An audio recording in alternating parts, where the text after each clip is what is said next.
Hey guys, this is the Villain Report. I'm trying to create interviews with people across the spectrum of beliefs and political viewpoints and religious viewpoints and just get people to start talking to people that they don't necessarily agree with.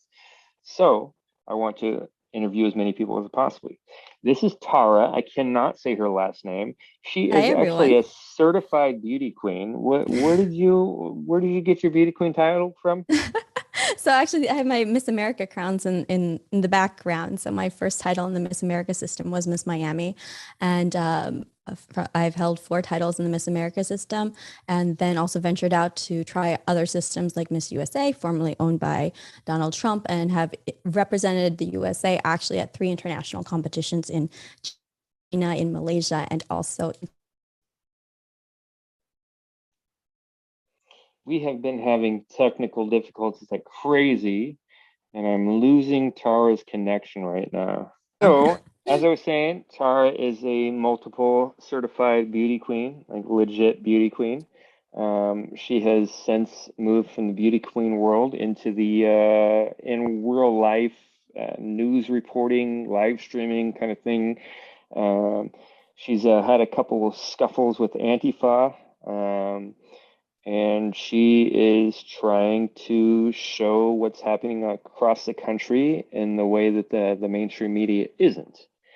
I first met Tara, and I think this is the first time I met you, I think it was December 12th of 2020. We were in DC. I happened to stumble across you and a group of other live streamers. Some of those people were, in my opinion, very insane. The long hair blonde guy and the beautiful blonde boy was one of the most insane people I've ever met. Wooza. Yeah, it was Wooza and I think Chicken Andy. I remember walking with that crew. And then Yeah, that's where I had met you. Exactly.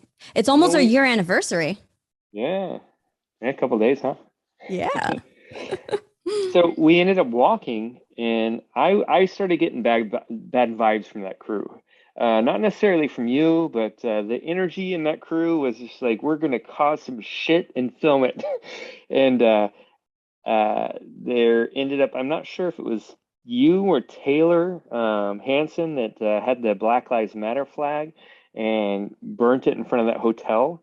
Mhm. That really disturbed me. Not the fact that it was some kind of sensational stunt act to do that, but the police's response to that really disturbed me because we've seen throughout the country in DC and in many other places throughout the last 4 or 5 years, people just burning American flags in public, Mhm. and police just stand by and watch it. But man, that Black Lives Matter flag got burnt, and the police jumped in and started pushing people and started intimidating people, and they were there on a second. They stomped out the fire, and I live stream it. Like if you guys want to go, you can find live stream. I'm not sure. I don't label them very well, so you'd have to find it. But I was disturbed in that live stream by the police response to that. Like they acted like there was an act of treason being committed, Mhm. and I was like, Well, wait a second, you villain, guys don't that do was this. that was actually the exact reason why Taylor Hanson and I had burned the flag, BLM flag. It was to be protesting back because when you think again to how many American flags have been burnt, especially in 2020 in the form of protest. Now, I strongly disagree with the burning of an American flag. I find that very also disturbing, but at the same time, like the counter of that is burning now a BLM flag because BLM is the antithesis of America. And that was part of the reason why we were standing up against BLM that day. And why we also burnt the BLM flag. And that had happened the month later in January. So that was Taylor Hanson and I in front of the Willard Hotel. But your reaction to and why you find that disturbing with the police's reaction is also part of the reason why we burned the BLM flag. Yeah, yeah. And if you guys haven't seen that video, I'm gonna be too lazy. I'm not gonna link it, but you can go through my videos and look at it if you want. It's January 12th, I believe, 2020, and it is disturbing how quickly and how aggressive the police came in and how they treated everybody, and they started pushing people and being just like intimidating people. It was unexpected. throughout this Anyway, past throughout this past year when I've been at various protests and I've seen the American flag being burned, it's at larger protests than the amount of people that were even present at the time that Taylor and I had burned the BLM flag. You don't see police intervening when it comes to the American flag. So that's the issue now that we're facing with a double standard as to what it can, what can be not criminalized, because we there's no action that was taken against us for burning the BLM flag, though we have seen in the case of Enrique Tarrio when the case where the burning of the BLM flag, that also was very politicized in the sentencing that he received for having to serve 5 months for the crime of burning a BLM flag, which that is it is a protected action. Like burning the American flag, burning a flag is a protected action under the First Amendment freedom of speech. The double standards is weird. I don't want to go down the Enrique Tarrio route because there's some confusing, questionable circumstances around that guy that is causing a lot of curiosity and controversy. But I want to get to know you and I want to talk to you. So, what caused you to go from doing the beauty queen circuit and living that life of rubbing shoulders and glamour and winning like beauty contests and like shoving it in the other women's faces like, I won, to going, the last time I saw you in person, I believe, was the Battle of Portland 3 Yeah. on the east side of Portland, where Antifa was throwing IEDs at people and covering people with glue, spray paint, fire cannons, and you Amazing were them, you were absolutely. there in the fray. Like, what made you go from the beauty queen life to guerrilla journalist? Well, it's been an interesting whirlwind. So I'm a former liberal, and I've been raised Democrat my entire life. And then after like just an ounce of looking into what was going on, like I asked my dad, why were we Democrat? Why were we always like, I just voted straight down, like, oh, Democrat candidate, vote that way. Cause we thought they were the good guys and we weren't very political and we didn't look too much into it. And then, so, in when you're just stuck on looking at the mainstream media and not even doing that much research, you just see what the titles are out there, headlines. And then when you base your information on that, of course, you're going to be led down the narrative. And then, so for me, actually, so I used to work in the corporate world. I used to do management consulting. And so I had done pageantry. And then after I got my master's in management systems, and then I have a first master's in communications. So now I'm reverting back to my original passion with journalism. But I was backpacking the world for about 2 years, and I come back from being abroad for almost 11 months straight. I got back the day before they announced it as a pandemic, remember March 12th. And then so this made me sit down and I stay still and pay attention to what was going on in America.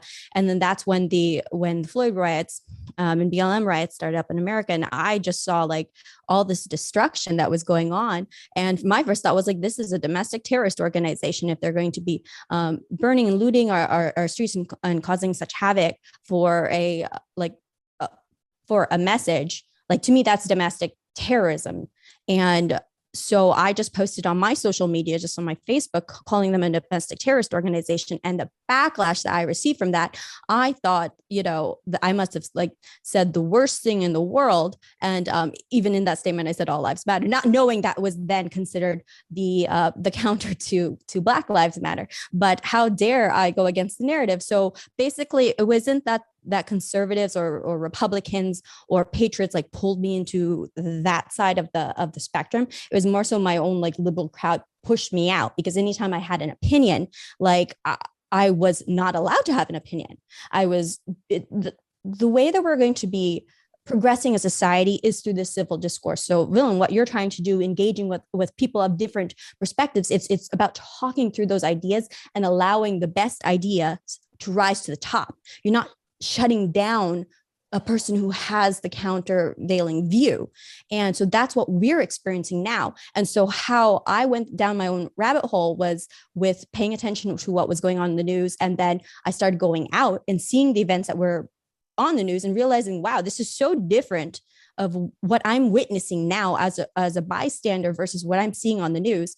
And I just started filming with my camera, with my cell phone at first, and started going to the protests and seeing and with that is where what has led me now to finding where patriot rallies are going on, or BLM. I've been to several BLM protests as well, and just going to where these battleground areas are and then reporting to them from a citizen standpoint.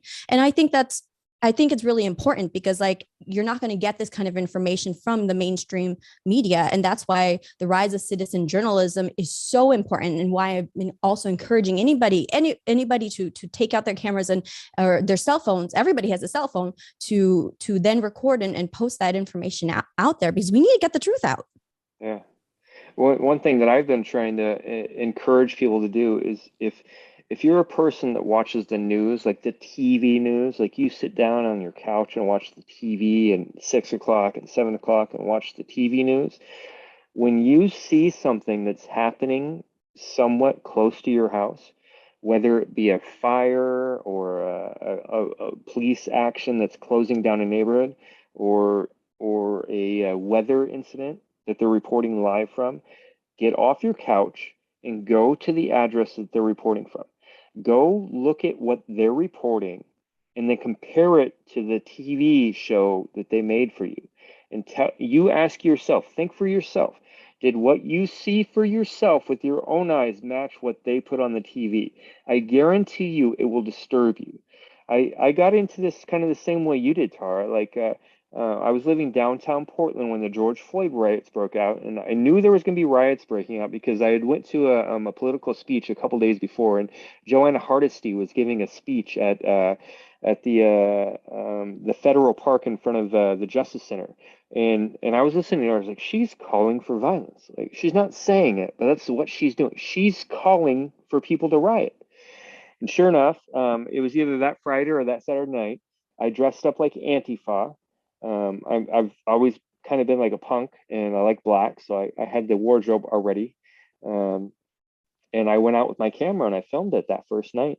And I just couldn't believe what I was seeing. And I didn't even look at the TV. I was like, sure enough, like everybody's going to see this and they're going to uprise and we're going to put a quash to this. And the next night, I dressed up like a hobo. I put like some beat up construction clothes on and like a winter You got clever beanie. with your disguises. Yeah, yeah. And I put a backpack on. I put a wool blanket in my backpack. And my plan was, this is pretty funny. My plan was to, if the riot police came in and kettled an area, I was going to duck into the alcove, like the entryway of a business, and lay down, put my head on the backpack, and throw the blanket over me real quick, and just pretend like I was a bum.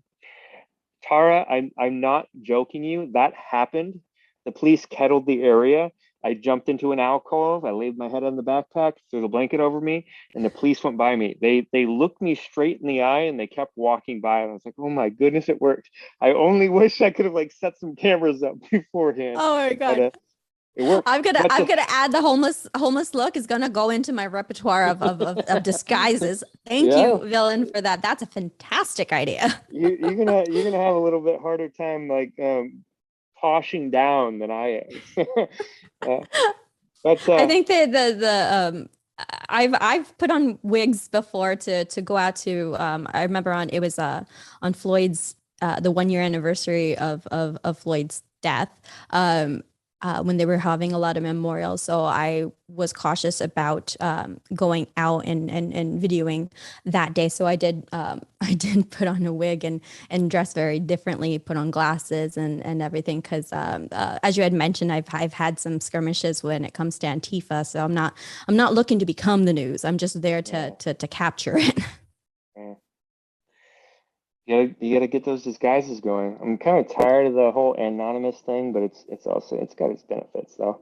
Um, But when I finally did look at the news that weekend, when all those riots were breaking out in Portland and Minnesota had already been happening for about a week, and they were starting across the country. Um, I'm trying to think of like a more powerful word. I don't know how to like express how intensely it affected me. When I saw the news was just it wasn't incompetence. It was the only way to explain what I was seeing on the news was flat out propaganda and lying. Hmm. There was no other way for them to be presenting what they were presenting compared to what I had seen firsthand, and it just blew my mind. I was just like, how many lies have I believed for how many years of my life? Like, Yeah. Yeah, it was that feeling that I had when I realized like the media was lying to me. It's I just went out there in a sense like my own revenge was going out there and reporting the truth yeah, was to combat the lies of the media. But absolutely, and now I think back even to that imagery of CNN having that headline, mostly peaceful protest with the blazing uh, buildings on fire and the background. Like I don't understand how normies can't see that and realize, wait a second, you have a whole city on fire right behind you, but you're calling it a peaceful protest. yeah. So absolutely, like that's great advice, I think, Villain, that to be going out there if you see something that's being reported to go and see what is actually going on. I remember I was videotaping there was a Martin Luther King Day uh protest going on in New York, just as they crossed onto the Brooklyn Bridge, and that was then also declared an unlawful assembly and a riot. I watched people like push the barricades and the police move in and projectiles being thrown at the police, and then the next day, how it was also reported was different than what I had witnessed. But the what I also found interesting is when I was there, um, it makes me question what about like staged actors or actresses that are in these crowds. Because I was maybe 3 feet away from a woman who was just watching and then suddenly just started breaking down in tears, flailing her arms, dropped to the ground and started like screaming and crying hysterically. And then all the cameras like rushed into to cover her. And nothing had happened to her, and she's Mhm. acting as if she was physically hurt or something, and she was just on the ground hysterically crying. And I was standing next to her when she then just started dropping to the ground and doing this. And so with all the cameras then rushing to be covering her at that moment, but nothing had happened to her. So I started wondering about all of the like stage things that were going on at these protests, like exaggerating, if people were also like hurt on the protester side, for instance, because yeah, I was standing 3 feet away from this woman, perfectly fine. She's just like standing there looking at what's going on, and then to randomly start breaking down crying as the cameras all move to her. I was covering the outside of the Kenosha trial, for Rittenhouse, and there was a woman who had a seizure, supposedly had a seizure I after. saw this. Anybody like I have medical experience, Mhm. so I have a different perspective, but I don't understand how anybody without medical experience would have bought that for a second. It's what she had what you call it's a pseudo. She Mhm. had a she had a case of the pseudos. It's what you call them. It's a pseudo seizure, meaning a fake seizure, meaning she's throwing a tantrum for attention. Like it was Mhm. so That's utterly obvious. exactly what happened too, because like I remember seeing reports afterwards that people were saying, oh, there's a woman that had a seizure following the verdict's announcement. That woman, after she was taken away by the ambulance, came back literally 20 minutes later. She drove by in a car, she started talking to everybody, and then she got out of the car after the police ushered the car to move away. She came back out and walked back into the crowd. Like this was 20 minutes after she had this seizure. And of course, like when that was going on, all cameras went to her. And so what was then reported on the media later on was about this woman having a seizure in response to such an emotional response to Rittenhouse's verdict. I'm like, she wasn't taken to the hospital. She nothing, she was taken away in the ambulance. 20 minutes later, walked right back. Yeah. So I knew it was staged or fake. You know what's However, crazy about stuff like that is that they've got no like sense of integrity mm, or character or humility to where they're like, I shouldn't do this. This is wrong. This will affect the people around me in a negative way. But uh, I, in the why it makes me so mad is because I'm nowhere near as crazy as that person, but I feel I'm a little bit crazy. Like I'm drawn to extreme points of view, and but I've also went through a lot of extreme stuff in the last 2 years, and it's kind of hard. It like makes me feel insane sometimes. Like, did all this stuff? Did I really see? Did I really see a person get trampled to death in front of the United States Capitol, and then the Capitol Police lie about it, and then the Congress and the Senate lie about it? And did this really happen? Are they still lying about this woman's death today? And like, and it plays tricks with my mind. So this person that feels like they're gonna throw a fit and have a fake seizure in front of people for intention, like it makes me mad because I question myself so much. Is like I go out and I film these events and I try to show people what's happening, and I'm no in no way like an unbiased case. I like try to show people and let them make their own mind, but I freely give my own thoughts and opinions. I'm not trying to hold my own perspective away, um, but I often fear that just by going to these events or showing these things or filming them or putting myself in those situations to where I'm gonna film this thing where nobody else is filming, that I'm causing a situation could escalate it and could cause problems. And I question that. And so when I see these motherfuckers that are throwing fits in having a fake seizure in front of the cameras or looting a Nike store and claiming that they're like trying to get their racial reparations, and they're trying to provide social justice by bashing in the windows of a Starbucks. I'm like, oh, you assholes. you definitely got to question everything you're saying, and then everything from a critical eye. Like even another point that I want to illustrate of what I saw when I was in Kenosha was there was and this was when I was talking to another person who had witnessed this. I hadn't directly witnessed this. This happened the day before I arrived in front of the courthouse, but the there was a person who had a conceal, and somebody had spotted that this person had it concealed, so reported it to the police. So the police then came and said, we got complaints that you have conceal, and they just asked him to leave it out of the area or put it in their car or something like that. But so when the police actually moved this person like into the alleyway or away from the crowd, away from from other people, because what was happening was actually like some of the media persons were following when the police had come to approach that person, hoping to capture it on film.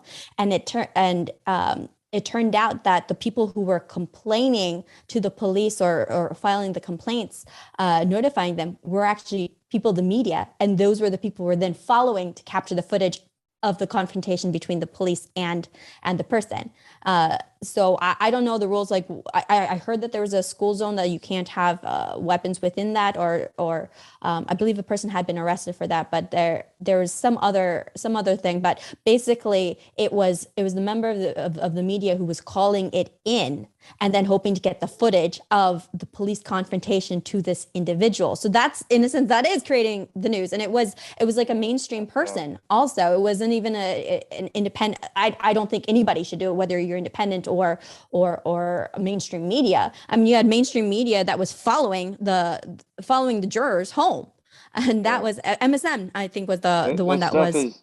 It's the same thing. Like every once in a while, you'll hear stories of firefighters Mhm. starting fires so that they can put them out.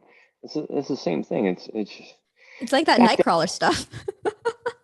But that's not real news. And like what so when I had the heat on me after January when it was attacked by Antifa and I would be covering still protests like from the BLM side, they were always looking for me and then they would become confrontational with me. So I did cool off from going to record at the protest. Like I had every right to be there, but I did make a judgment call that I was at a point right now that I'm causing, I guess, causing the news. And I'm not yeah, looking or causing the story, not the news. Though yeah, there was an article after one saying that I was the cause, but I deflect. I digress. But so I cooled off until they stopped kind of looking for me a little bit, and then I continued coverage of it. But because there was one BLM protest that I followed them through in front of City Hall, and I was like the only independent journalist with from the conservative side. I was keeping my distance, but the crowd had stopped paying attention to the speaker and actually come over to me and started to like heckle and jar at me, that the police started to like having to protect me from them, and they moved me behind a barricade, which then also infuriated the crowd, that they're like, oh look, the police are protecting her, why are they protecting her, they wouldn't be protecting anybody else. I think um I saw that video. That was in New York City. yeah, that was in New York, and I was behind a barricade Yeah, and nobody's paying attention to any of the speakers because they're all focused on me with my cell phone and my selfie stick. And yeah, so, but after that, when the police had escorted me out through like some alleyways to get me away from the crowd and everything, and they asked me if I would be coming back next week, and my first reaction was like, "Don't tell me what to do. I have every right to be here." Because they had initially asked me to leave, and I told them no. Because as a member of the media, they can't tell you to leave. They can't tell you to stop recording. yeah, So when they asked me if I was going to be there next week, I thought they were telling me that I can't be there, and I just had that kind of reaction. And the guy I was talking to said, "No, I'm not telling you you can't be here, but I'm just asking because if you are, we're going to have more of a police present at this yeah, protest." It was a weekly BLM Stonewall in protest that they had every Thursday. So what I had heard is that this one is, a calm weekly event that's held, and so the police presence is there, but also kind of in a sense minimal. And so the officer that was talking to me, he's like, "We're gonna have to increase our presence if you're here. That's why I'm asking." And yeah. so when he said that to me, I made a judgment call and I told him, I'm not going to be here next week. So because Yeah, I didn't I want don't know what your stance on at this point with police is, but at this point for me, any and all police or government employees, I do not engage with them willfully. Like, I want nothing to do with them. I've seen at so many of these events, police doing nasty things or agreeing not to do what they should be doing. mhm. Um, I've been at events where I'm surrounded by Antifa and the police come up and try to make it seem like I'm the one that's a problem Yeah. because Antifa is attacking me. And I just stand my ground. I'm like, no, I am not the one committing crimes. Mhm. These people are threatening, they're assaulting, they're threatening to assault. I'm not going to agree with you to walk me across the line. No, do do your damn job Mhm. and arrest those that are committing crimes and uphold the law. Don't try to take the path of least resistance Yeah, that's and exactly what I was remove thinking. the law-abiding citizens so that the criminals don't commit more crimes. Exactly. It's That's what the 100% that they were doing. And it's something I've also experienced that since I've often been like the lone person out there against a crowd, they instead of dealing with the crowd, which in a sense would be the right thing to do, they'll choose to actually like try and physically remove me, which has happened in DC when I was filming in front of the they call it BLM Plaza, in front of that wall that they used to have the last year.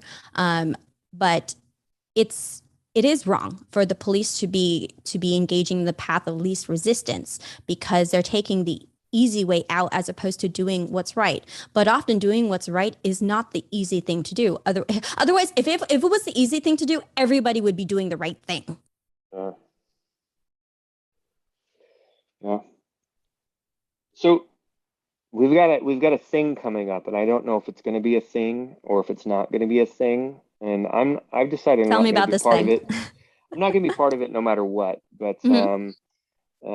as early as like I don't know, like April last year, I started Hmm. hearing people like sending me things, and I don't know if you have feds that contact you or people that contact you that you suspect of being feds. There's a handful of people that I'm pretty sure are feds, and they like pump me like wild information and like kind of do that thing where it's like the Fed is poking the keke with the stick, like, come on, do it domestic terrorism, do it domestic terrorism. But J6 is coming up, the anniversary of that, and I haven't seen a lot of media and stuff made up about it right now, and like videos and memes. But like 6 months ago, like man, it was like nonstop. Like J6 2 was going to be crazy. So kind of kind of, what do you think? Do you think J6 is going to happen again? Um, I don't think J6 is what the media presents J6 to be. It was not an insurrection. If it was not a single person who has been arrested has been charged with crime of insurrection. It was not an insurrection. I remember I was streaming the.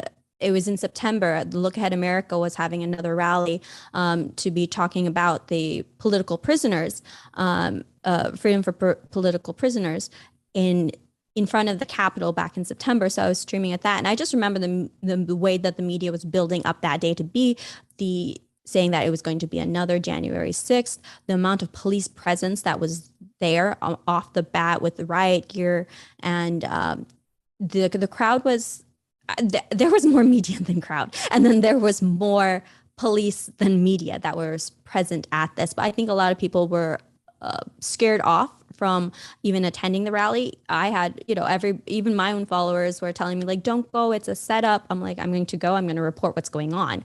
Um, but I like, it's not. It wasn't an insurrection. If it was, if I'm for, I don't agree what's going on with their government right now. So, should we be acting in 1776? Like, if we need to make sure the government fears us. And I'm not saying that in like a threatening way. So any feds who are watching or listening to us right now, I'm not evoking any call for violence. That's not what I'm talking about. But the government gets its power from the people, and that's why the Second Amendment is what it is, and needs to hold its ground because it protects all of the other amendments. I don't think that we're going to have another January 6th from what it's being presented in the media to be. I think that there are lessons to be learned from that day, from definitely from the patriot conservative standpoint of we got to be smarter if we're going to be moving forward, we and how we're actually going to be addressing fixing the issues that are impacting us from election integrity and censorship. Like, we got to be smart and organized about it, because the left is very organized, and that's what we need to be. But just to answer your question, I don't think we're going to see another January 6th as it's presented by the media to have been. Yeah. You were at January 6th, right? I was Mhm. there. I think I ran into you that night or the Yes. following night at Harry's. Yes. Where were you during the Capitol event? I was outside, and what I saw, I actually got there a little bit after the Capitol had been stormed, but at the point that I got there, I smelt the gas in the air. And I came around from the back of the Capitol building to the front, and then um walked towards uh Trump Trump Towers. And so I was in that vicinity. So I just saw a huge, so I saw so many people. I saw people on the scaffolds. I saw everybody uh, waving flags and gathering. I didn't witness any of the violence that has been alleged to have happened on that day. And then even when I saw the initial like reports that were coming out from it was different from the vibe that I even had when I was there. So, and as we can see, as more information is coming out, um, all the lies that we've been told about that from the media. It was a very different vibe of actually being there and being with the people. It was again like not this insurrection that it's being presented to be. Yeah, I definitely agree with that. There were mindless people that caught up in the mob, Mm-hmm. and And I do were believe that acting like idiots.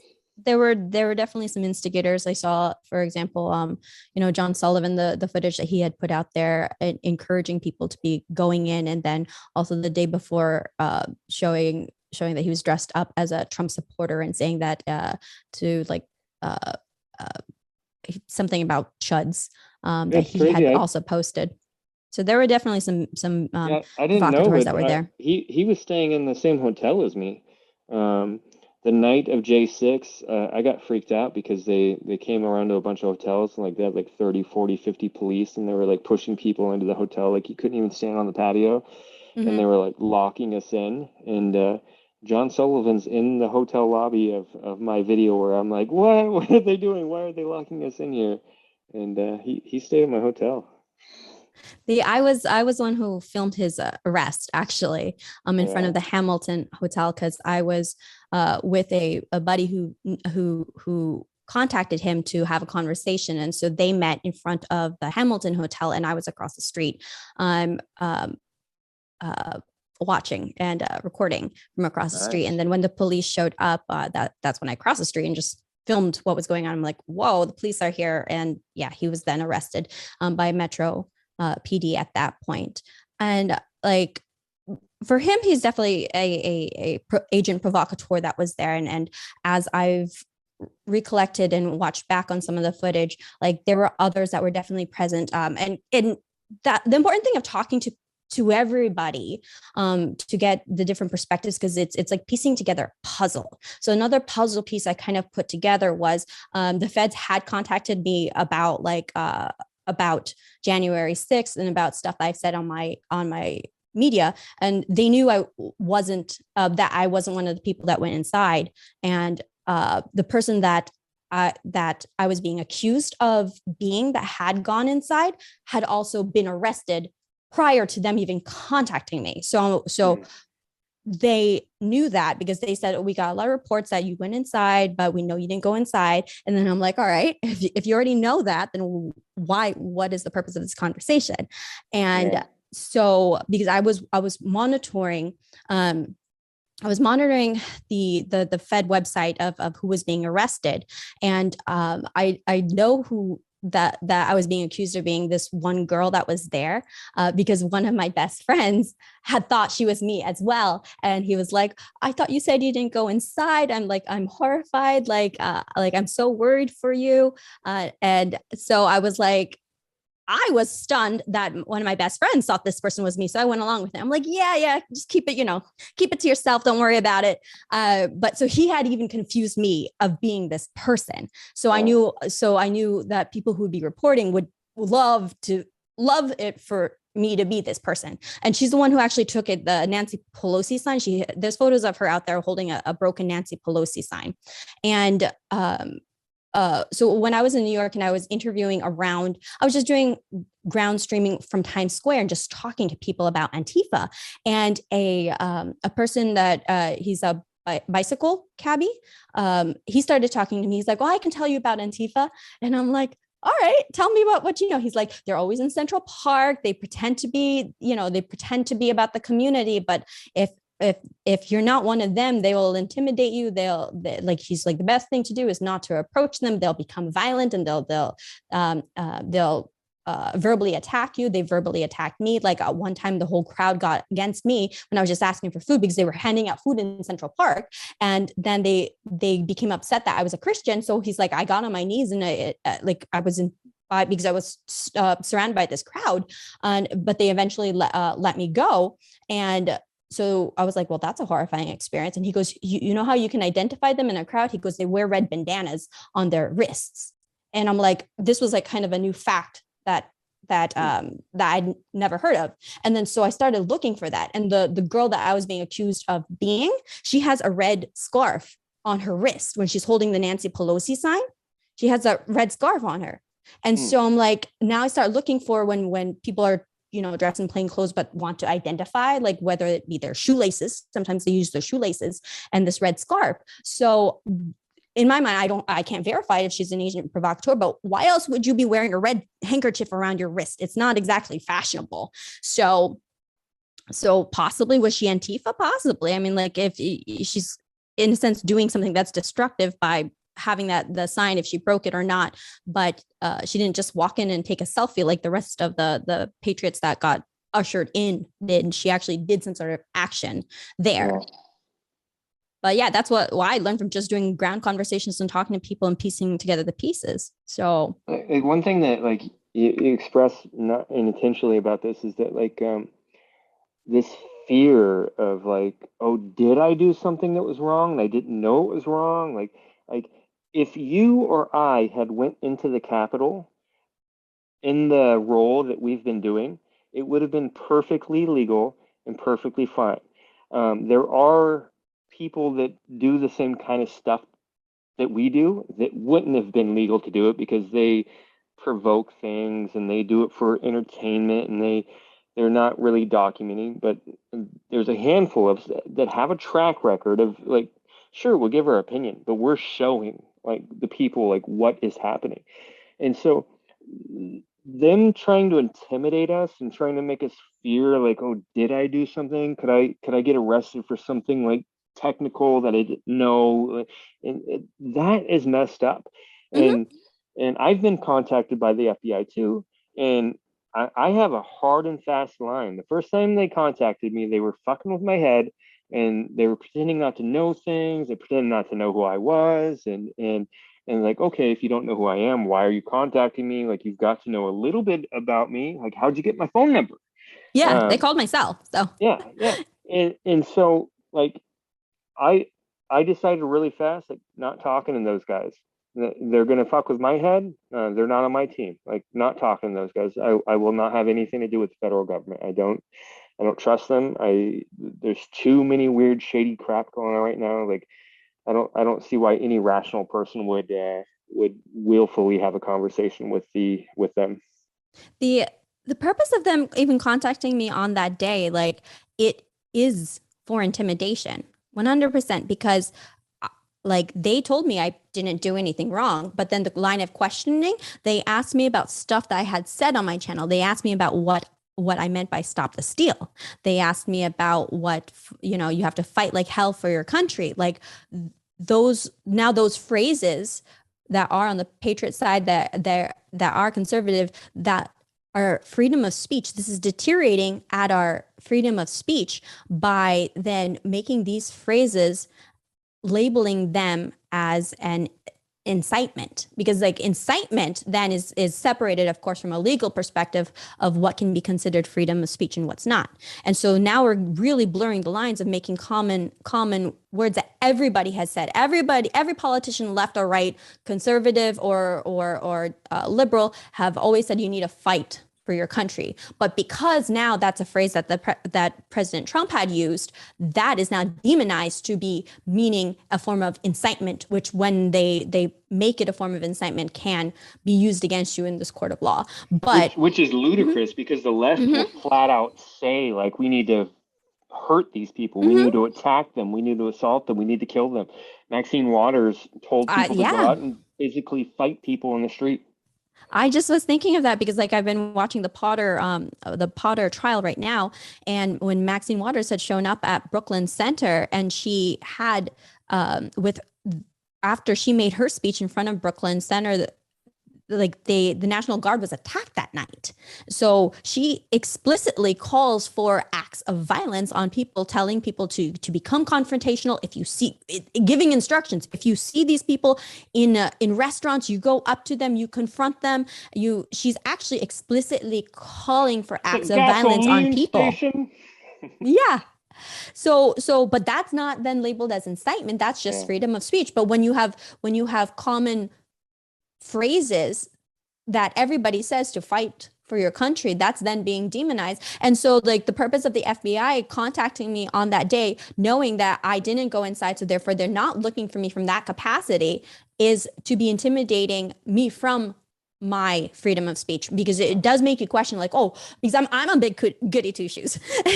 And so that would like and I'm a law abiding citizen, so that will make me question like, oh, did I do something that was against the, against the law? And so now I'm learning more in my, as I've been growing so much really as a person, that before I would be just compliant because it was the rules, but now I'm questioning what the rules are, and whether or not who put that rule in place, because that the rule that's in place or the law that's in place might not necessarily be right. So we shouldn't be compliant, like a mandate, these mandates that are going on, like we have to look to the purpose behind the rules, and it's okay to break the rules. My dad has always told me, if you get arrested, we'll deal with it. Just don't get hurt. It would be my dad's advice, because yeah, sometimes you're going to act in ways that are not going to be a law-abiding citizen, but it's the right thing to be doing. So we'll handle that in that capacity. Always live your life by doing what is right and never hurt people. But so if you get arrested, we'll deal with you being arrested, but just don't get hurt. And so that we have to be questioning what the rules are, and not complying to what they are when we have decided for ourselves this is wrong. Yeah. Let me steer the conversation away from the details of current events and that sort of thing right now, and get to know you a little bit more. What about your dad? You're kind of like a daddy's girl. You seem like 100%. you have a very close relationship with him, and he with you. You mentioned that you guys used to be Democrat. I think you were saying that Yes. about your father too, and I have a hard time believing that, because this guy Yeah. seems like he is like been in like a card carrying member of the Republican Party since he was 7 years old. Like, So my dad is a communist refugee. So yeah. he had fled from Poland during communism when Let he me was. pause for just a second. Mhm. I actually had a conversation with I can't remember where it was or the details of it. It's very vague, but Antifa was accosting me, Mhm. and I was having a conversation, and they had mentioned that like you know how they like try to make you like guilty by associating with somebody, Yes. and they some reason you were on their radar, and like, oh, you talked to Tara how do you say your last name? Shapansky. Kapansky, kind of Yeah. like Kelly Kapowski a little bit. Yeah. Yeah. So they were like accusing me of being like a Nazi for having Mhm. associated with you, and they literally and they really seemed to believe what they were saying. They Yeah. said they were saying that you were part of the Polish American Brotherhood, Yeah. and in their mind, it was an international like white supremacist gang that was like in several countries across the world. It's so And funny. like I had never thought about it before, and I had never looked into it. So like I really like check myself, because like I don't really know what the truth of this is, but I'm pretty sure it's just a name she made up because her father and her background, and it has nothing to do with anything. And but they were Antifa is convinced that you are like the poster, I the posted front the face person of this for this white. neo-Nazi group. Yeah. It's like, oh, there's Tara, the Polish American Brotherhood's here. I'm like, hey guys, how you doing? And then I tried to even push back against it, and I was like, um, I don't know exactly what her ethnicity is, but she looks like she's got a little bit of Asian in her. Do you find any like weirdness to where you're accusing this person of being an Aryan master race, and they're clearly at least a little bit Asian? Like, nothing bothers you about that conclusion that you're See, making up? that's you're asking them to apply common sense, which when you're Antifa, it's they don't really have that in a skill set. That's not a value of theirs. So yes, they were not applying some common sense by, and you just look at the person you're accusing of being this Aryan white supremacist. They're not gonna So be like, hmm, this just to is be Asian clear, girl and right here. like completely above board, are you like an Aryan supremacist? To set the record straight, no, we're What's not funny a. It's not is an this Aryan. mask. They accuse me of being that because I like to wear this mask. Well, what's funny is Antifa was the ones that first started wearing this mask. and then some like white nationalist like wore it as a troll on them, and then all of a sudden like I'm a Nazi because I wear the skull mask.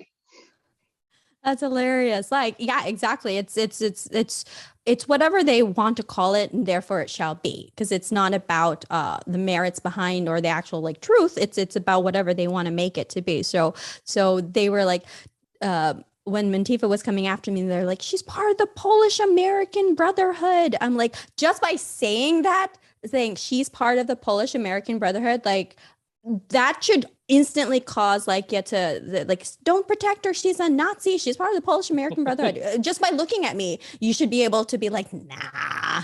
But it's the background actually of Polish American Brotherhood is about it's the name of my channel. It's the screen names I go by, and it was named specifically because it's about the relationship between Poland and America.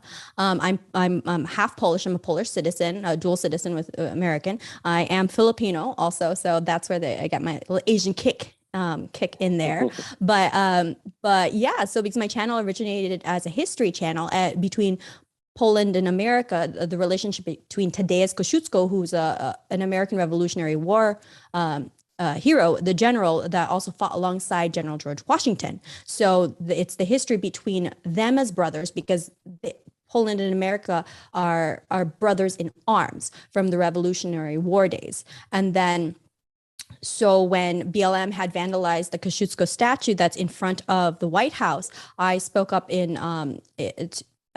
I spoke up defending the statue, and also that's when I called BLM a domestic terrorist organization. This was probably 2 days after Floyd's death, so everyone was like all up in arms about it. But yeah, so I stood up for the legacy of Kosciuszko because he fought for the freedoms that we enjoy in today's society. He fought for the liberties of all people. And so when I saw all the destruction and the attacks that were being made on history, this is just like reminiscent of how communism really takes root into society when they go after, because you need to disrupt society first, take away its foundations, make it so that you are not proud of your history. Like I was listening to NPR earlier, and they even said how the Robert E. Lee statue that they had removed earlier this year, they were going to be melting it down to make it another form of public art.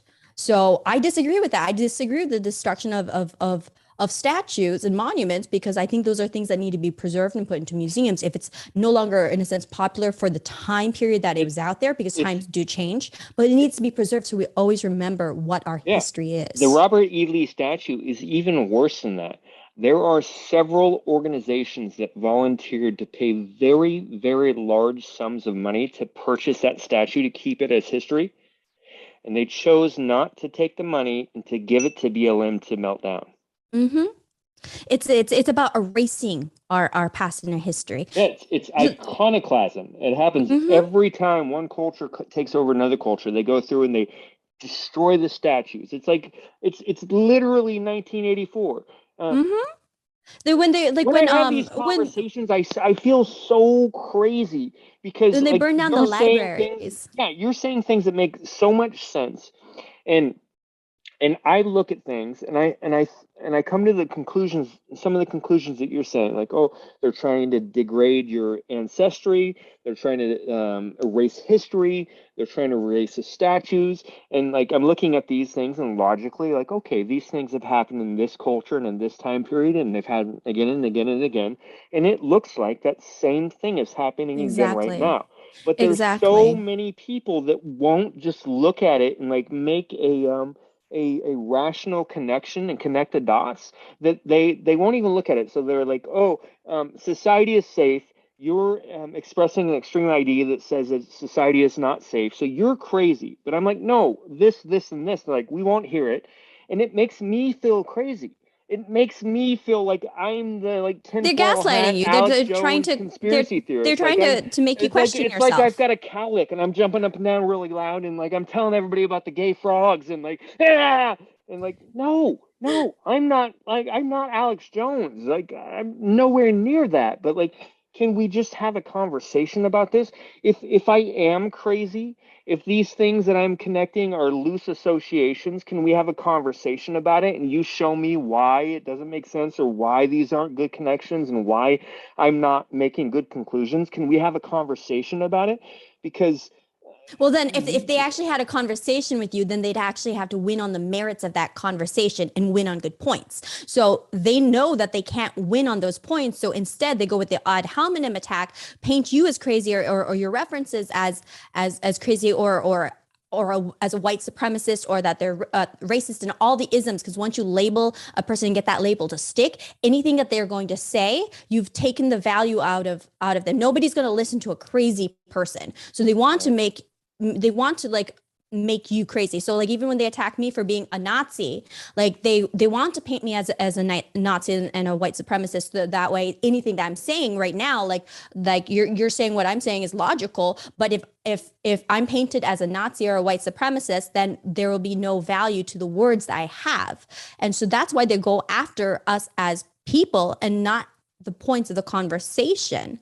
But yeah, that's exactly it's and the history is repeating itself. And then with my father's with my father's experience coming from communism, I was brought up learning about communism, what life is like under communism. I just came back from Poland about a month or two ago, and then from there I was always visiting the various museums where his history is stored. Like if another culture or prevailing thought, basically ideology is coming in, they're going to want to destroy the remnants of that history. That's why they're going after the statues. That's why societies will go and burn down libraries. All the written history, they get rid of that written history, because when you don't have that history, you can fall for anything. We have one generation that has a collective memory of what happened, but then by the next generation, that's going to be gone. So that's when you can have a new ideology that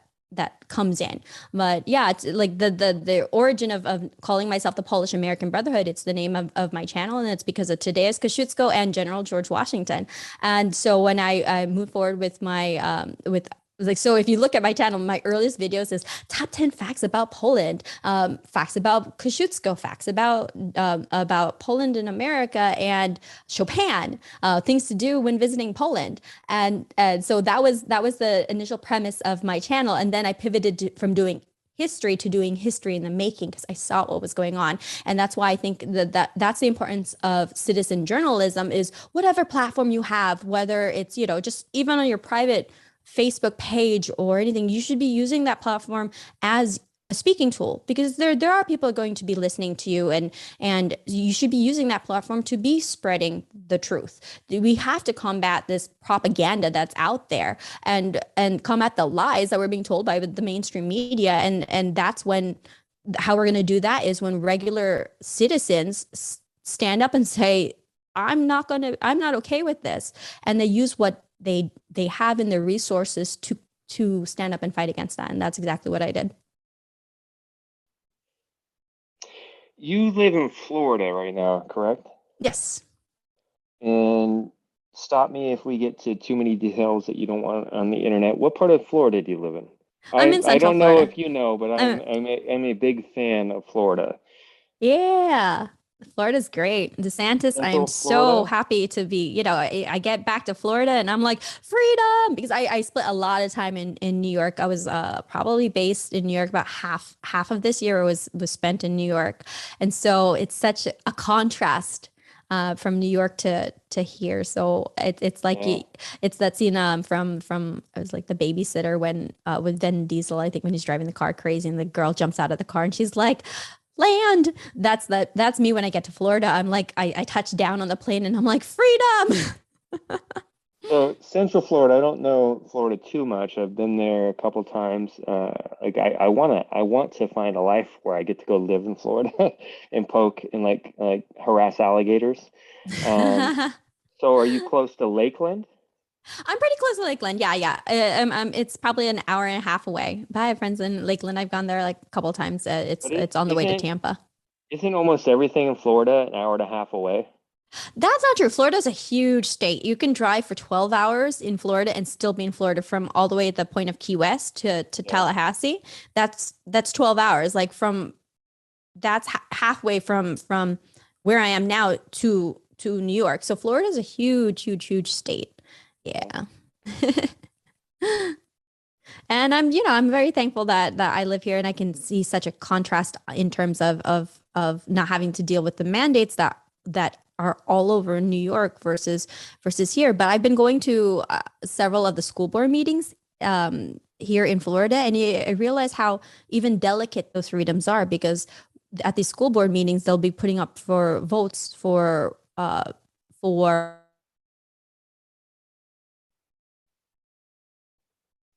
Oh, I lost you.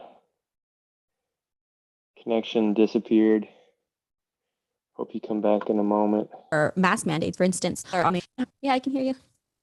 All right, you're back. All right.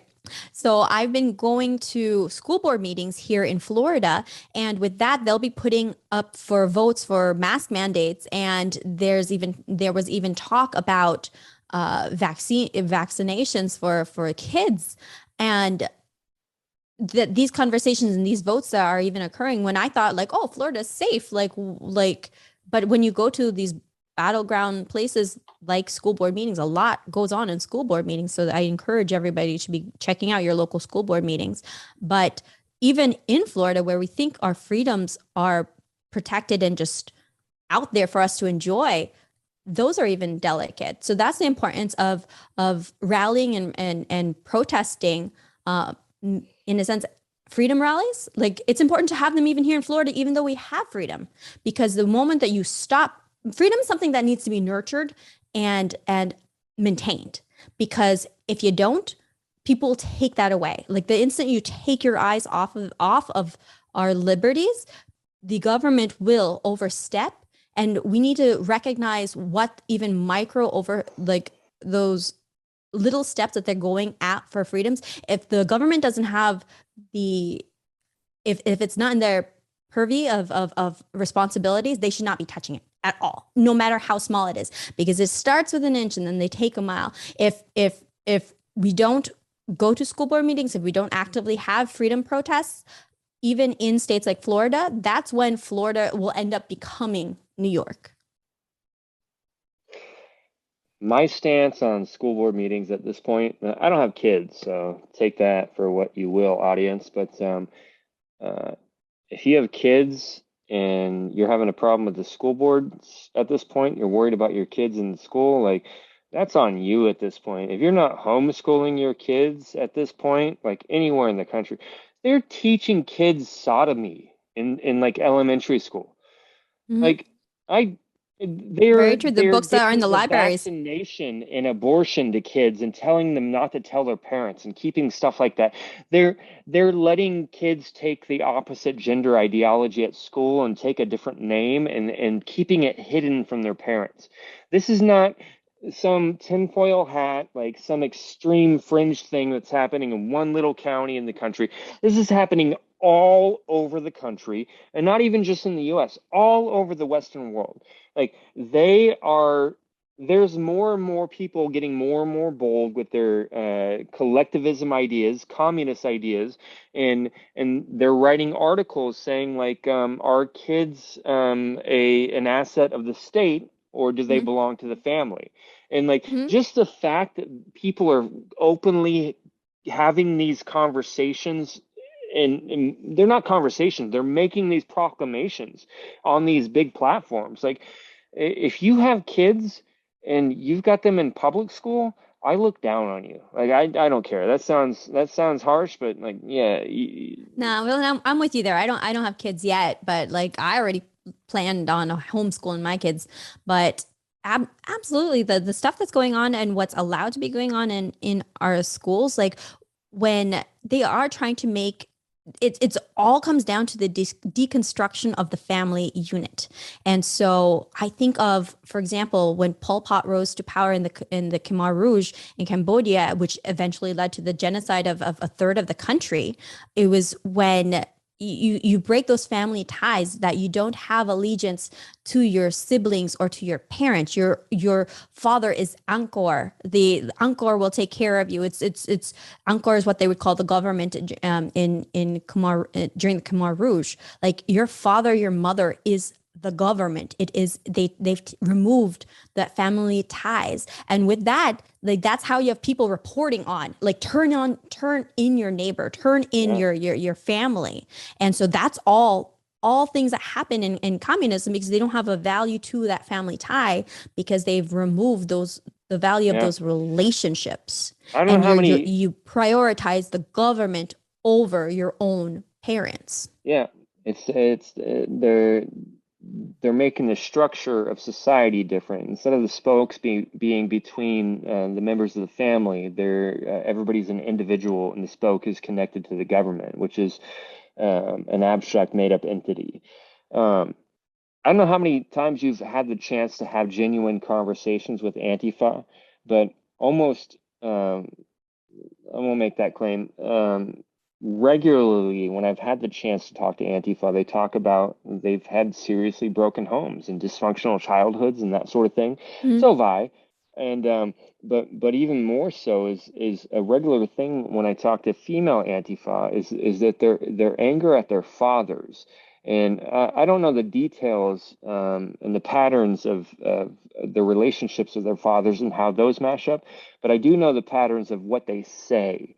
And they express anger at their father for holding a different worldview than them. And they'll call their father racist or bigoted or conservative, and they'll treat conservative as though it's just equal to those other words. And eh, they've literally gotten like daughters to turn against their fathers just for a political belief. Like Yeah, seriously, that's like an actual cult. your parent is less valuable to you than a political belief. It's crazy. Like the value of the family connection is so like It, valuable, yeah, it's a for bond lack that of a should better not, word.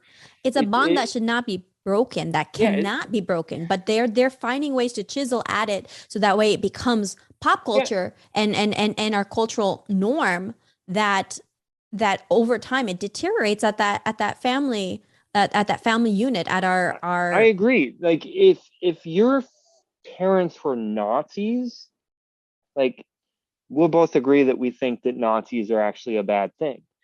But I'm saying that like the reality of human life is that if your parents were Nazis, your relationship to your mother and father is more valuable than your disagreements with them and their political or like their evil ideology. Like you should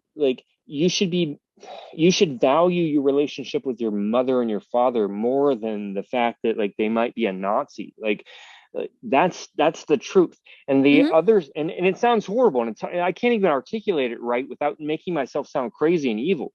But that's the truth. And the other side is winning the PR argument, and they're like, no, Nazis the worst thing in the world. And if your parents are Nazis or anybody's accused in your family of being Nazis, you have to disassociate from them. But that's the wrong thing. That's Mhm. the wrong thing. Like, no, you you be you keep the family tie before you divide over political things. Absolutely, absolutely. And because I mean it's specifically targeting the delusion, uh taking away these family ties, dissolution of them, in order to make you allegiant then to this ideology or the government, or that's when it's a genuine cult. They like to throw around that word also, calling us members of a cult. But when even their acts of violence that they do, it's almost like initiation strategies, because like it's like digging in deep. Like when you, if you join a gang, then you have to go commit a crime. They're getting you in deep, and then it makes you, you know, part of that group, because like we're social creatures that want to belong. So that's why it almost sounds like the Antifa is like this group of misfits who don't belong there. And then the same psychology that exists there is why we would have some people running off to join ISIS. That's weird. You see more and more like middle class white people from comfortable countries flying overseas to join ISIS. That's weird. Tell Mm-hmm. me, tell me something on a lighter note. What do you do in Florida for fun? Tell me about awesome Uh, Florida stuff. awesome Florida stuff. I have not spent very much time in Florida this past like for the last like 4 years. I lived in New York for about 8 years when I was doing management consulting, and I was an expert in healthcare for my old company. And so I was there for almost like 8 years. And when I quit my corporate life, I took off backpacking and traveling and staying at hostels and meeting everybody from all around the world. I've gone to 58 countries now. And I loved my backpacking life, which came to a halt because of COVID. But I think that that that's also led me to where I am today with also now traveling so much around the US. It's with doing guerrilla journalism, it combines both my passions of wanting to do something I see a huge like there's a purpose. I find a huge importance and purpose to the work that I'm doing now with this, and it combines it with also my I would say I'm definitely an adrenaline junkie from when I would be going or when I used to be backpacking. I was one of my favorite things to do would be like riding around on motorbikes in Southeast Asia. Like when I was in Vietnam, I had the coastline, the beach coastline on one side and had the mountains on the other when I was going from Hoi An to Hui, which was a 3 hour motorbike ride. And I used to do canyoneering. I I'm getting a was little bit different perspective on you right now because like I'm having a hard time picturing you like a world backpacker because you kind of seem like an indoor girl. You seem like you like showers and like clean clothes and do your makeup I and think stuff. the longest I went without a shower was probably 4 or 5 days when I was in the Komodo Islands. I was on a boat cruise that went from the Komodo Islands to Lombok. The I was on definitely the cheapest boat that I could get. So I was like, I don't really want to go inside of that shower, which was fine. I was swimming every day, so I'm like, all right, I don't smell, I guess. But but yeah, I've done canyoning, skydiving. Um, I have a lot of fun doing that, and I love the budget traveling in a sense. Like I think that in whatever your budget is, you can still go and travel on it. Like I'd be staying at $2, $3 hostels sometimes to really stretch it out to be going to being out there. And I think the lowest like budget month I'd even gone on was like probably like $25 a day. Um, and I think it's just important to be going out there and traveling. And one of the things I reflect on is I'm so glad that I had taken the time to travel and to have a gap year. Because even when I was very much into my corporate life and career, and I was advancing fast, I had just made manager in a short period of time. And it was never going to be a good time in my life to take in a sense, a gap year or a break. But I decided to, even though I had just gotten promoted. Um, because fast forward, 2.5 years later, COVID hit. And now that I think that's forever going to be changing traveling, at least in my lifetime, that I'm just so thankful that I took the time back then, because that's not going to be really an option now, especially with vaccine passports being a thing. Like you can't go to Canada. If you're not vaccinated, you can't go to Canada. A lot of countries are like that. So um, for me, I'm like, oh, well, I've already been there. But there's a lot of people, of course, who I don't haven't. think we're gonna So be able to travel between the states here pretty soon.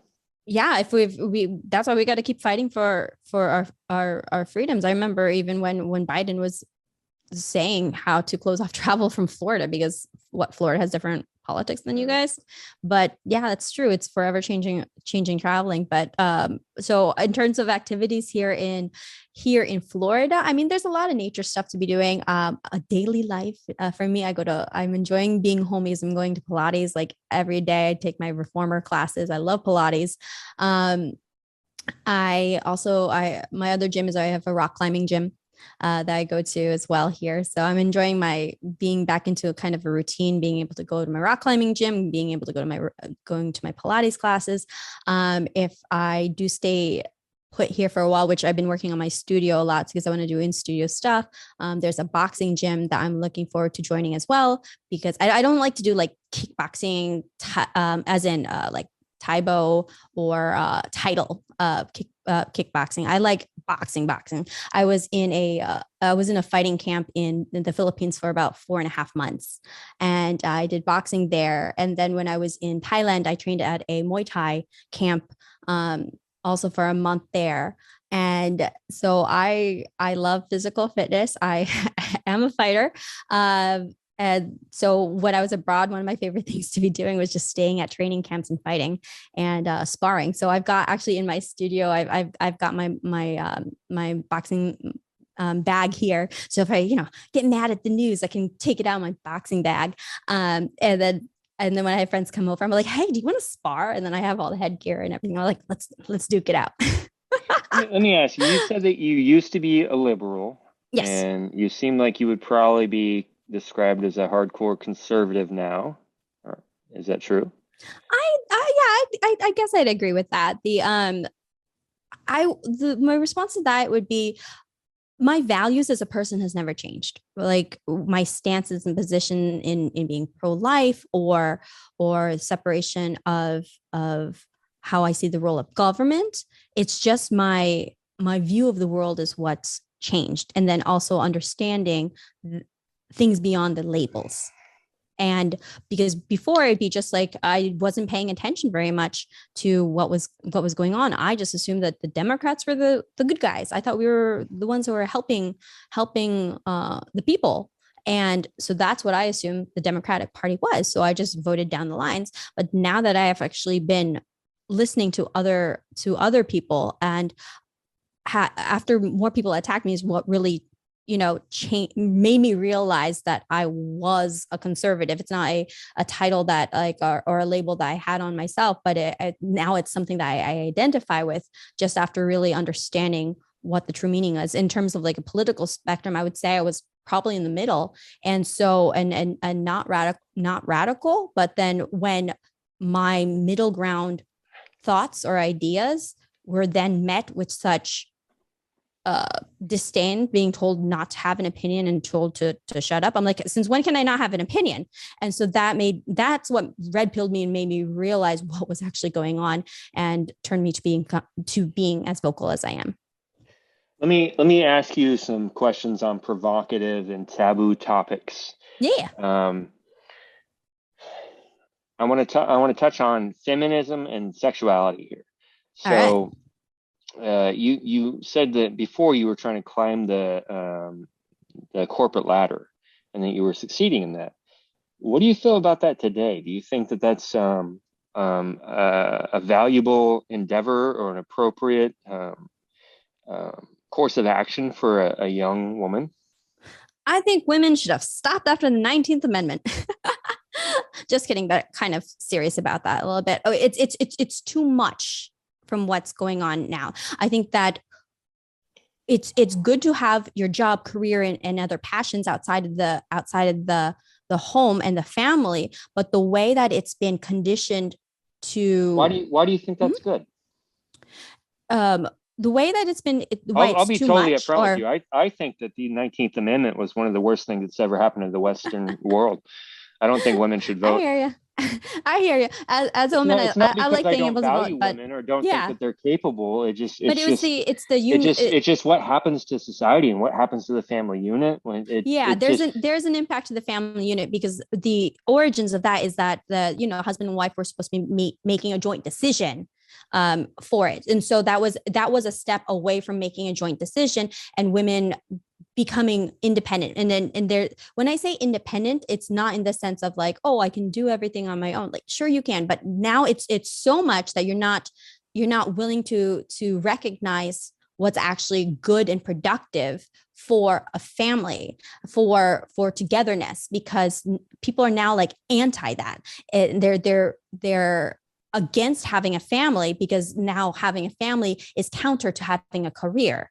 And that's when I say it's too much, because a family should not be seen as being counter to a career. It should, if a woman gets married and has children at, you know, at 25 or 24, some people are like, oh, you've thrown your life away. But that's the attitude people are having, and that shouldn't be the case. Like, you shouldn't be seen as throwing your life away by choosing to have a family at whatever point that you want. Like, you should balance it, the like whatever best you can, but you should be making decisions that function together. And when you're making decisions that advance you independently, then you could be hurting the family as a unit. And so it's a given. In order to stay together, of course it's going to be a give and a take, but when you act completely independent, it's not give and take. And that's what's happening to a lot in our society. And that's why we have a lot of fatherless like households, and then that ultimately has led to a lot of the crime that we have, kids growing up without fathers in the household, and women thinking that, like, oh, I'm better off not even having a man. Like, it's an asset. The greatest privilege that we have in today's society is to have both a father and a mother in our lives. And that people aren't recognizing that, because now it's clown world. It's opposite that, but that runs counter to keeping everything together. So, like, to your point about the 19th Amendment, it took away from people making decisions together, because it says you're going to act completely independent. And now down the line, this third wave feminism, I think it's too much when a woman is not being, is being against even having a family, and that's I counter don't to think that's the everything. way it was. It wasn't making decisions together. It was the man was the head of the household. The man made those decisions. It wasn't before the 19th Amendment. It wasn't this idea that they were making things together, and then the vote for women allowed them to make their decisions separate from the man. Um, the man made the decision before. I hear you. Like I'm hardcore against feminism. I think it's infected so much stuff. Let me ask you this. Um, I don't think that homosexuality um, like aligns with conservatism. mhm, I think they're antithetical to each other, and mhm, so they're and I'm libertarian to on some things to where I think that if you're a homosexual man and you're not hurting other people, like do your own thing, do not take that shit into the school system. Do mhm, not push it on people. Don't try to get the government to give you special rights and special privileges. Just like do mhm. your thing and let it be in your closet or your house or whatever. Um, but I'm more and more like weirded out by like why we're having so many homosexual men, like openly homosexual men, as leaders in the conservative movement, like Dave Rubin, Mhm. Douglas Murray, or like why at Donald Trump rallies, which is mostly evangelical Christians that are hardcore, like Bible thumping Christians. Like, why are they having like flamboyant homosexual men do a dance to YMCA and to the village people? And like, why is nobody saying this doesn't, these aren't the same things? Yeah. These two things don't match. Like, why is this being overlooked? Like, why are you going to a Trump parade and there's a group of guys having like rainbow flags and dressed in high heels and like saying like why um, you should be a Republican? I was like, no, no, no, no, no, no. If you're a man and you came to a public event in high heels, you're not a conservative. Like that Mhm. doesn't match. I'm not saying that people shouldn't have the right to live their private lives according to their own desires as long as they're not hurting each other.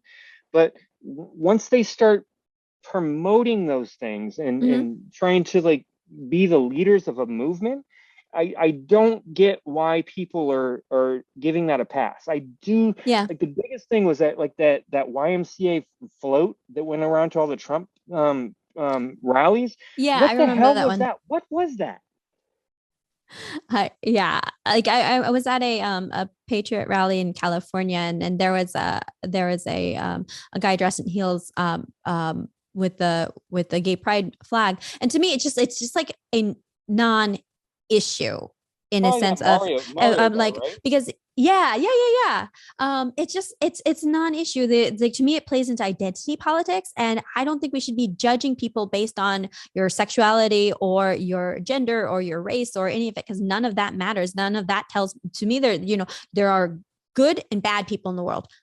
That's it. It's it and you, how you are, race, religion, sexuality, and any of that is meaningless to me. And I remember actually the part of my mindset before, when I was a liberal, was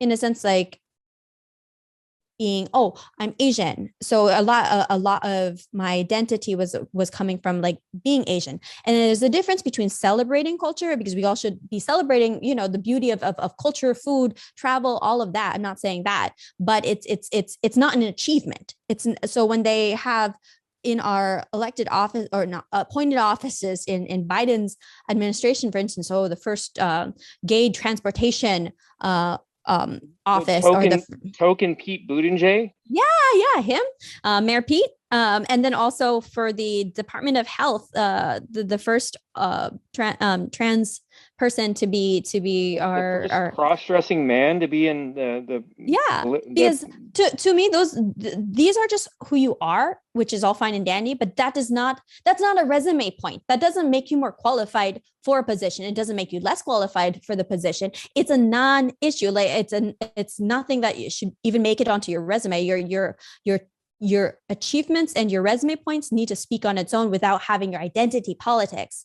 So those should be non-issues. So it doesn't have a place even in terms of like LGBT being counter to just the basic values of conservatism. Like, that's that. But also, we as a party shouldn't be leading with any kind of form of identity politics, because it is then saying that it's an achievement to be a certain way. And now we see, as a society, those are like brownie points, or like when you're the first Asian to be doing something, like, or the first woman to be doing something. I don't know. I don't really care about that anymore. And I used to think like, oh, if I'm going to, Barack Obama, the first black president, like, I don't care about that. As long as you're the right person for the job, which he clearly wasn't. When I voted for Obama, I voted for him because he is black. And now I understand. I'm like, actually, what I did there was I was judging him by the colors of his skin, and not the content of his character.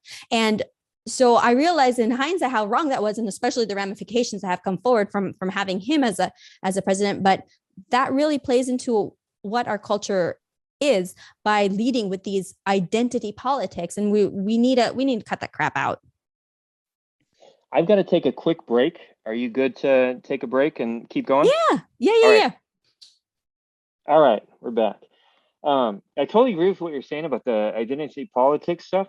And what's weird is another level where I'm seeing the conservative crowd or the Republican crowd give passes on things that seem very illogical to me. I have literally seen many, many, many ads for political candidates that are women running for office. And these women will just bash on identity politics, and they'll say, we don't need to do this. And then they'll say, like, I'm a good candidate for this, and I'm the first woman, or it's time for a woman in office. I'm like, you just, like, why are we letting them get away with that? Like, if you're the good candidate, great. If you need to say that you're the good candidate because you're also a woman, you're not the good candidate. Exactly. Because I mean, when you're stating like, oh, I'm a woman, for the most part, it used to be obvious, but this day and age, sometimes it's not. But it's not a resume point. It's not a plus. It's not a minus. But I want to, if I like you for a set of characteristics, you can say like, oh, I add value to the office by being able to do this and do that. They might be characteristics that are stronger when it comes to women, because there are definitely differences in characteristics where women are stronger than men, and then men are stronger than women in different things. That's the beauty of our genders, though. And having this sounds weird, but the beauty of gender roles, that we're identifying where our strengths and weaknesses are, so we complement each other because no one person is an island. And so that's why we're able to function in teams together. And so when people are running for office and leading with, I'm the first American or Asian American to be doing this, I'm the first woman to be doing this, I'm like, these, and it holds no weight. And now even if I hear it, I feel it's a minus because then you're writing on this just identity politics, and it shouldn't have a place. Let's judge people by their characteristics and make a decisions based on their merits and not what they present to the world. I agree, 100%. Tell me more about Florida. You've got like you're talking about the things you did in Florida are things that you could do anywhere in the country, like going to gyms and that sort of thing. Yeah, that's just like my daily life here. Being a normal person and everything.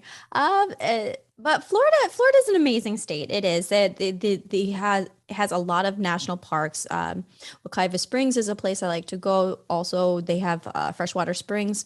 Now they have a bioluminescent plankton that's been found in some of our rivers, so that's becoming also another popular tourist destination and thing to do is I've to be seen photos of kayaking. that. Yeah, Yeah. it's really cool. The first time I saw a bioluminescent bay was when I was in Puerto Rico, and then when I was in this small island off the coast of Cambodia, Koh Rong Samlong. Uh, you could just go swimming and it was everywhere in the water. So this is a really unique feature, I feel, that now it's been discovered here in Florida to have. So come on to see our bioluminescent plankton. And we do have beautiful beaches. That's definitely a selling point, but it's a lot more of a relaxed state. Before I used to think it was, a retirement community or because this is what I had heard, but I guess that was never so much an issue for me. I'm just glad it's home that I can, but that's also part of the reason why I have to travel a lot to do on the ground coverage because you don't have the issues uh, plaguing other places. You don't have those here because of leaders like DeSantis and the and mindset of the population that does live here. Um, and so, yeah, I'm thankful to call Florida home. Yeah, what's weird about Florida is like up until just a couple of years ago, Florida had this like image of being like the crazy zombie people state of the country. And now it's all of a Yeah, the sudden bath flipped and it's salts, like the the guy that conservative, ate the bath yeah, salts, I think.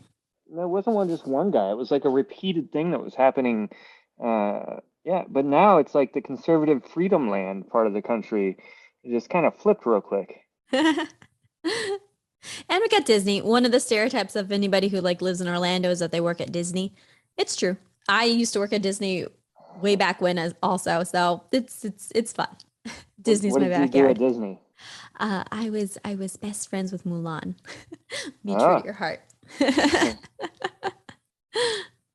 Next, there's a whole bunch of stuff that I want to do next time I go to Florida, but I heard that like up north, northern Florida, there's like some places you can go and there's wild monkeys. Like there's actually monkeys all in the wilderness there. I don't know much about that, but that's cool. That's cool. I remember when I was in Cambodia and this little baby monkey like climbed up my leg into my shoulder and I was like, oh, this is so cute. But then I got afraid because I'm like, baby monkey means mama monkey's around here somewhere. And I'm like, you got to get off me before she comes to me. I think we're probably closing down. What is there anything that you want to say about your platform before we shut down and any final thoughts you have? Villain, thanks so much for having me on your program. And I think what you're doing is fantastic because we're seeing so much of a shutdown of conversations that need to be opened with people of different thoughts who disagree. Uh, because it's too much telling people to shut up as opposed to listening to what they have to say and understanding where our problems are coming from and also allowing the best ideas to rise to the top because there's none of us no one's winning by cheating. When you're shutting down the other person, you're cheating because you're not going to win on the merits of the conversation. You're going to win by slashing their vocal cords, basically. So I want to thank you for what you're doing and for bringing me onto the program. You can find my content on the Polish American Brotherhood on YouTube mainly, and then also all my social media handles is Poam Brotherhood. For the record, we are not a Aryan white supremacist international Nazi group. When you hear Polish American Brotherhood and they say, that's Tara, she's with the Polish American Brotherhood. Polish American Brotherhood is here. That's me. Hey, guys. Thanks, Velen.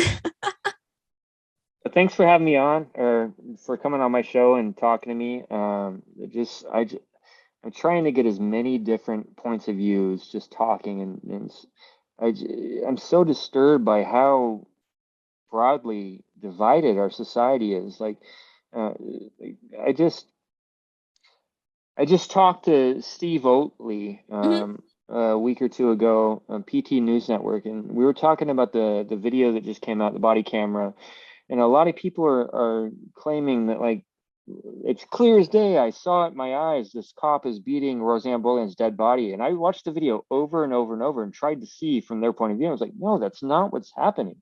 And I've talked to so many people, and they're just like, they're seeing a different video. It's just like, and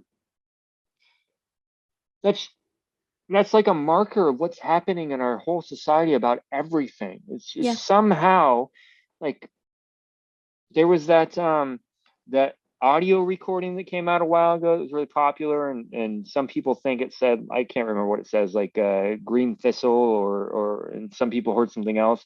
A couple years ago, there's that thing: is the dress blue and white, or is it black and gold? And people, like, they try to talk to each other and they couldn't see each other's point of view, and they're seeing two different things. Mm-hmm. There's something about the human perception, Yeah. and there's something happening today to where that phenomena is being separated and becoming a bimodal thing, to where um, people standing right next to each other. I remember It's this because is they're changing the meaning. People have been changing the meaning of words. And so even though I you're don't even saying think the it's same that. words, where people see different things. That's that doesn't explain why Steve Oatley would see the video of an officer beating a dead body. And I'm like, no, he's not beating the dead body. The words don't have anything to do with that. I remember when I was in filming the riots, when I was, before Antifa started getting on to me as not being one of them. There's this really annoying Portland Antifa girl called Ara, and Mm-hmm. she was live streaming too. And I was standing right by her when this infamous incident happened, where this guy started. He took a hammer and he was beating the plywood door that they had made shipped on the Marco Hatfield Federal building, and he was beating the door in with a hammer, and, like, a bunch of soldiers rush out, and he hits one of them in the helmet with his hammer, and then they maced the hell out of him. Like, they maced him for a good 30 seconds, 60 seconds. And Ara is sitting right next to me. We're both seeing the exact same thing. And then she's like, "Can you believe that? Can you believe what they did to him? Can you believe they're assaulting him and treating him that way?" And it's like, what are you talking about? We're both right here. He literally was hitting officers in the head with a hammer. Mm-hmm. It's this whole thing, to where we're coming to this idea that half of the country is right and half of the Mm-hmm. country is wrong, and both sides think that. Yeah. um, that that that doesn't seem to be the right perspective, and so I'm just trying to understand the other side, and to get the other side to talk, and to get the sides to talk. So um, hopefully, maybe we'll get like a round table here pretty soon. I'll bring you back on and get you to talk like a BLM and an Antifa, and we can get like a Nazi in here, and like get everybody to just have a round table discussion. I think that'd be a great idea. I miss those days that you can talk to people of different views. Like for the most part, like anybody who thinks differently than me, they have shut me out of their lives. I've lost a lot of friends this past year, or what I thought were friends, but evidently once I had voiced a different opinion than them, I was no longer their friend. Yeah. But I actually one of my buddies had sent me a message, and he's like, I said happy Thanksgiving, and he's like, um, happy day of indigenous like slaughter, basically. And I'm Uh, like, and I was like, I'm so glad that we can be friends, because like we have completely differing views, but we know that we're both good people, even if we have different perspectives of it. And because we don't shut each other down, we're able to learn from each other because of it. And I think that's important to surround yourself, to listen to other people. And, choose the company you keep, but to be open to listening to people of different perspectives, because that's when you're going to grow more as a person. And we're stunting, everybody's doing a disservice to themselves and stunting their own growth when they won't even listen to the other side. agree. All right. Thank you, Tara, for the conversation. Thank you, Ellen. And the villain report is out.